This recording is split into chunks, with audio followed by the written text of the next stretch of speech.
Sea lo que usted es. Discípulo. Relativamente hablando, ¿no está el estado de sueño profundo más cerca de la pura conciencia que el estado de vigilia? Maestro. Sí, en ese sentido, cuando se pasa del sueño profundo a la vigilia, el sentido de yo soy, que es el sí mismo, debe comenzar y la mente debe empezar a funcionar. Entonces surgen los pensamientos y las funciones del cuerpo entran en operación. Todos estos juntos nos hacen decir que estamos despiertos. La ausencia de toda esta evolución es la característica del sueño profundo y por lo tanto está más cerca de la pura conciencia que el estado de vigilia. Pero sin embargo uno no debe desear estar siempre en sueño profundo. En primer lugar es imposible, pues alternará necesariamente con los otros estados. En segundo lugar, no puede ser el estado de felicidad en el cual el sabio está, pues el estado del sabio es permanente y no alternante. Además, el estado de sueño profundo no es reconocido por las personas como un estado de conciencia, pero el sabio es siempre consciente. Así pues, el estado de sueño profundo difiere del estado en el cual el sabio está establecido. Más aún, el estado de sueño profundo está libre de pensamientos y de su impresión sobre el individuo. No puede ser alterado por voluntad propia, debido a que el esfuerzo es imposible en esa condición. De modo que, aunque está más cerca de la pura conciencia, no es apto para darse cuenta del sí mismo. Discípulo. ¿No es la realización del ser absoluto de uno mismo algo completamente inalcanzable para un ignorante como yo? Maestro. La realización del ser absoluto de uno mismo no es un conocimiento que se adquiere, de modo que al adquirirlo se obtenga la felicidad. Es la propia manera de ver ignorante lo que debe ser abandonada. Ese mismo que usted busca conocer es verdaderamente usted mismo. Su supuesta ignorancia le causa a usted una aflicción innecesaria como la de los 10 necios que penaban por la pérdida del 10º de ellos que jamás se perdió. Los 10 necios en la parábola vadearon una corriente de agua y al alcanzar la otra orilla quisieron cerciorarse de que todos ellos habían cruzado efectivamente sanos y salvos la corriente. Uno de los 10 comenzó a contar, pero mientras contó a los otros se dejó a sí mismo fuera. Yo veo solamente 9. Cierto, hemos perdido uno. ¿Quién puede ser?, dijo. ¿Has contado correctamente?, preguntó otro, e hizo el recuento él mismo. Pero él también contó solamente 9. Uno tras otro, cada uno de los 10 necios contó solamente 9, omitiéndose a sí mismo. Nosotros somos solamente 9, estuvieron de acuerdo todos. ¿Pero quién es el que falta?, se preguntaban. Todos los esfuerzos que hicieron para descubrir al individuo desaparecido fracasaron.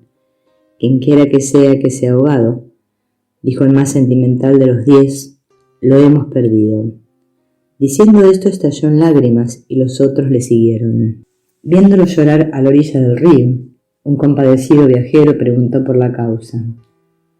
Ellos le contaron lo que había ocurrido y le dijeron que incluso después de contarse entre sí mismos varias veces, no pudieron encontrar más que 9. Al oír la historia y viéndolos a los 10 delante de él, el viajero adivinó lo que había ocurrido.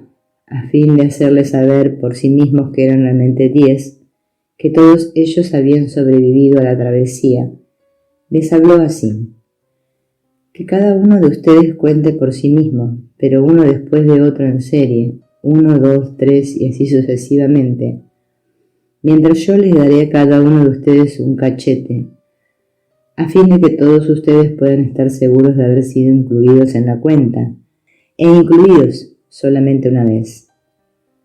Entonces será encontrado el 10º hombre que falta. Oyendo esto se regocijaron ante la perspectiva de encontrar a su camarada perdido y aceptaron el método sugerido por el viajero. Mientras el buen viajero daba un cachete a cada uno de los 10 por turno, el que recibía el golpe contaba a sí mismo en voz alta. 10, dijo el último hombre que recibió el último golpe de su turno. Desconcertados se miraron unos a otros. Nosotros somos 10, dijeron a una sola voz y le dieron las gracias al viajero por haberles quitado su aflicción. Esta es la parábola. ¿De dónde vino el 10º hombre? ¿Estuvo perdido alguna vez? Al saber que había estado allí todo el rato, ¿aprendieron algo nuevo?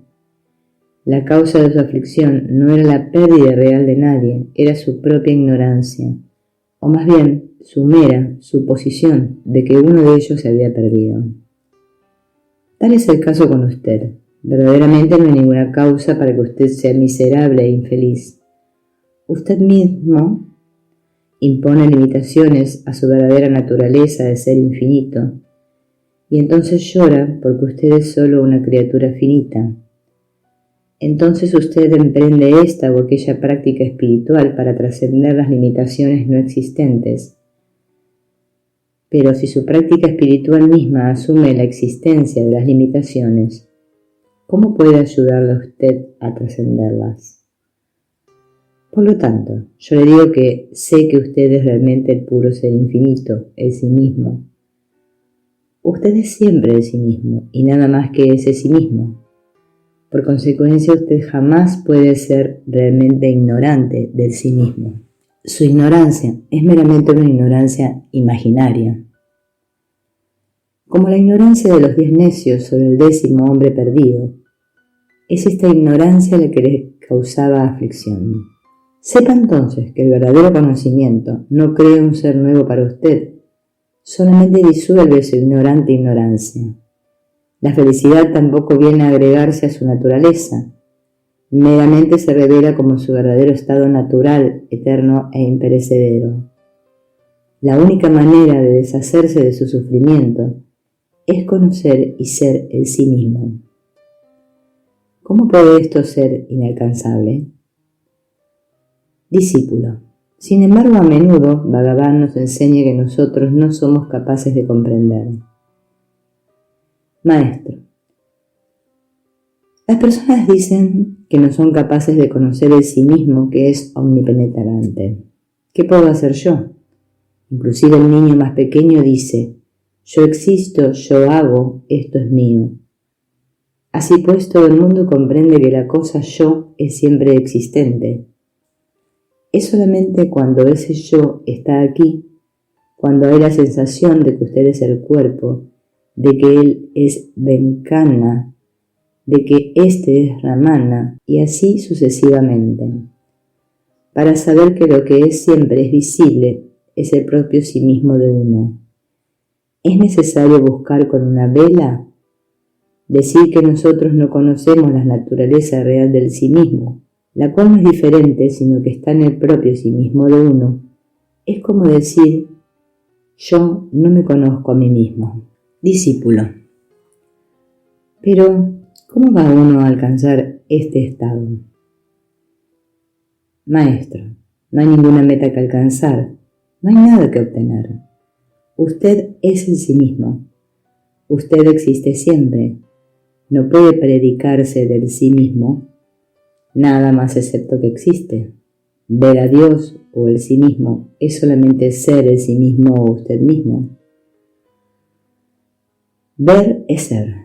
Usted, que es el sí mismo, quiere saber cómo alcanzar el sí mismo. Es como un hombre que está aquí en Ramanasraman preguntando cuántos caminos hay para llegar a Ramanasraman y cuál es el mejor camino para él. Todo lo que se requiere de usted es que abandone el pensamiento de que usted es este cuerpo y que abandone todos los pensamientos de las cosas externas o el no sí mismo. Discípulo, ¿qué es el sí mismo ego? ¿Cómo se relaciona con el sí mismo real? Maestro, el sí mismo ego aparece y desaparece y es transitorio, mientras que el sí mismo real es permanente. Aunque usted es de hecho el sí mismo verdadero, usted identifica erróneamente el sí mismo real con el sí mismo ego. Discípulo, ¿cómo se produce el error? Maestro, vea si se ha producido. Discípulo, usted tiene que sublimar el sí mismo ego dentro del verdadero sí mismo. Maestro, el sí mismo ego no existe en absoluto. Discípulo, ¿y por qué nos perturba? Maestro, ¿a quién perturba? La perturbación también es imaginada. La perturbación y el placer son solamente para el ego. Discípulo, ¿por qué está el mundo tan envuelto en la ignorancia? Maestro, ocúpese de usted mismo. Deje que el mundo se ocupe de sí mismo. Vea su sí mismo. Si usted es el cuerpo, hay el mundo grosero también. Si usted es espíritu, todo es espíritu solamente. Discípulo, ello será válido para el individuo. ¿Pero qué hay del resto? Maestro, hágalo primero y entonces vea si surge la pregunta después. Discípulo, ¿hay ignorancia? Maestro, ¿de quién es la ignorancia? Discípulo, del ego. Maestro, sí, del ego. Quite el ego y la ignorancia desaparece. Búsquelo. El ego se desvanece y solo queda el sí mismo real. El ego que profesa la ignorancia no puede verse. No hay ninguna ignorancia en realidad. Todas las escrituras tienen la finalidad de refutar la existencia de la ignorancia. Discípulo, ¿cómo surgió el ego? Maestro, el ego no es. De otro modo, ¿admitiría usted dos sí mismos? ¿Cómo puede haber ignorancia en la ausencia del ego? Si usted comienza a indagar, la ignorancia, la cual es ya no existente, se encontrará que no es, o usted dirá que se ha esfumado. La ignorancia pertenece al ego. ¿Por qué piensa usted en el ego y además sufre? ¿Qué es la ignorancia nuevamente? Eso que es no existente. Sin embargo, la vida mundanal requiere la hipótesis de ignorancia. Ignorancia es solamente nuestra ignorancia y nada más. Es ignorancia u olvido del sí mismo. ¿Puede haber oscuridad delante del sol? Similarmente, ¿puede haber ignorancia ante el sí mismo autoevidente y autoluminoso? Si usted conoce el sí mismo, no habrá ninguna oscuridad, ninguna ignorancia y ninguna miseria. Es la mente la que siente la perturbación y la miseria. La oscuridad jamás viene ni va. Vea el sol y no hay ninguna oscuridad. Simplemente vea el sí mismo y se encontrará que la ignorancia no existe. Discípulo, ¿cómo ha surgido lo irreal? ¿Puede lo irreal surgir de lo real? Maestro, vea si ha surgido. No hay ninguna cosa tal como lo irreal. Desde otro punto de vista, solo el sí mismo existe. Cuando usted intenta seguir el rastro al ego, el cual es la base de percepción del mundo y de todo lo demás, usted encuentra que el ego no existe en absoluto y tampoco toda esta creación que usted ve.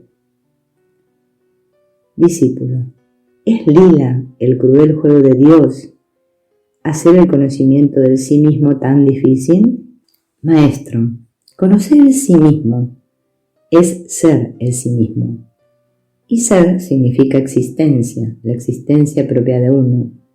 Nadie niega su propia existencia como nadie niega sus propios ojos, aunque uno no puede verlos. La perturbación se encuentra en su deseo de objetivar el sí mismo. De la misma manera en que usted ve un objeto, sus ojos cuando pone un espejo delante de ellos. Usted se ha acostumbrado tanto a objetivar que ha perdido el conocimiento de usted mismo, debido simplemente a que el sí mismo no puede ser objetivado. ¿Quién va a conocer al sí mismo? ¿Puede el cuerpo insenciente conocerlo? Todo el tiempo usted habla y piensa en su yo. Sin embargo, cuando se cuestiona, usted niega conocerlo. Usted es el sí mismo. Sin embargo, usted pregunta cómo conocer el sí mismo. ¿Dónde está entonces el juego de Dios y dónde está su crueldad? Debido a esta negación del sí mismo por las personas, las escrituras hablan de Maya, Lila, etc. Discípulo, ¿ayuda mi realización a otros?